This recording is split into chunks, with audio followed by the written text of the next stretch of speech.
Արցախի բռնի տեղահանումից հետո որ խնդիրներն են առավել հրատապ, որ պետք է լուծում ստանան։ Այս հարցն էր դրված Civilnet-ի Արցախի տեղահանումից հետո մարտահրավերներ ու լուծումներ խորագրով քննարկմանը։ Բանախոսներից իրավապաշտպան Սիրանուշ Սահակյանը առաջնահերթ համարեց գերիների ու բռնի անհետացածների խնդիրը, որը ենթակա է անհապաղ լուծման։ Ընտանիքի անդամների հետ հեռախոսազանգերի արդյունքում մենք շարունակաբար ստանում ենք տագնապացնող տեղեկատվություն, որ այս անձինք ենթարկվում են խոշտանգումների եւ երկարատև անազատության մեջ մնալը Բաքվի բանտերում առաջ է բերել ոչ միայն հոգեբանական, այլ նաեւ ֆիզիկական լուրջ հետևանքներ, թերևս 3 նաեւ մամուլում լայն տարածում ստացավ Վիգեն Էուկչյանի ուղերձը, նշեմ, որ հեռախոսազանգը նաև ձայնագրված է,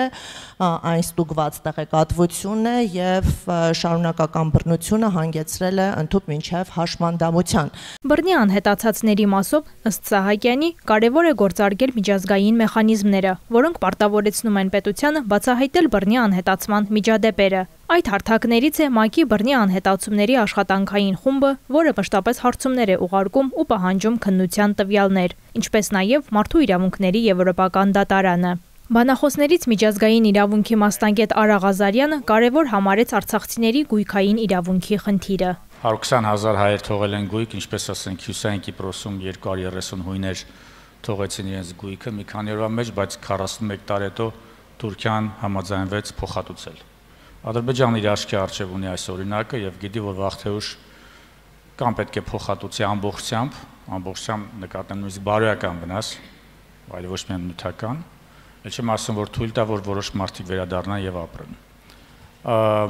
Գույք ասելով մենք պետք է հասկանանք եւ անշարժ եւ շարժական գույք, եւ մասնավոր կազմակերպություններ եւ ֆիզիկական անձանց գույք,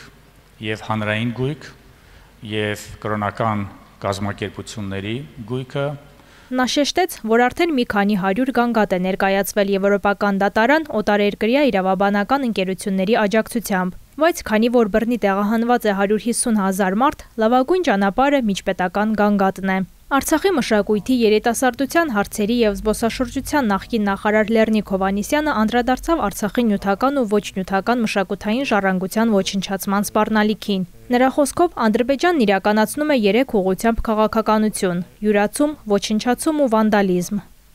Ադրբեջանը այսօր հատել է այդ հարցում բոլոր կարմիր գծերը, ոչ մի կոնվենցիա, թե միջազգային, թե ՅՈՒՆԵՍԿՕ-ի կողմից ընդունված ինչ-որ որոշումներ այլևս իրեն չի հետաքրքրում եւ այն միջազգային կազմակերպությունները, որոնք կոչված են հակամարտության գոտիներում զբաղվել մշակութային ժառանգության պահպանությամբ, Ադրբեջանի հարցում կարծես թե քար, այսպես լռություն եւ համաձայնություն գոյություն ունի, որովհետեւ կազմակերպություններ կա, օրինակ, որ կարող են Սոմալիում, չգիտեմ, Եմենում կամ Աֆղանստանում իրականացնել հուշարձանների պահպանության որոշակի քայլեր, բայց կոնկրետ Ադրբեջանի պարագայում հասարակ մշտադիտարկման խումբ ուղարկելու խոստովանում են, որ խնդիր ունեն։ Լեռնիկ Հովհաննիսյանը նաև շեշտեց, որ արցախցիների ցրված բնակեցումը Հայաստանում եւ արտագաղթը սպառնալիք են արդեն ոչ նյութական մշակութային ժառանգության համար, օրինակ Արցախյան բարբառի։ Սիրանուշ Սահակյանը կարևորեց նաև արցախցիների վերադարձի իրավունքը եւ շեշտեց, որ քանի դեռ միջազգայինորեն երաշխավորված վերադարձի իրավունքը չի ապահովվել, գործ ունենք շարունակաբար իրականացվող մարդկության դեմ ուղղված հանցագործության հետ։ Հետ վերադարձի իրավունքը ենթադրում է կոլեկտիվ ասպեկտ, որքան էլ որ միջազգայնացյանները յուրաքանչյուր կոնկրետ դեպքով արձանագրեն, որ բռնի տեղահանվածը իր բնակավայր վերադառնալու, իր գույքից օգտվելու իրավունք ունի, այն փաստացիորեն իրացվելի չէ, եթե միջազգային հարթակում չի ձևավորվել անվտանգային այնպիսի միջավայր, որի շնորհիվ անձինք կարող են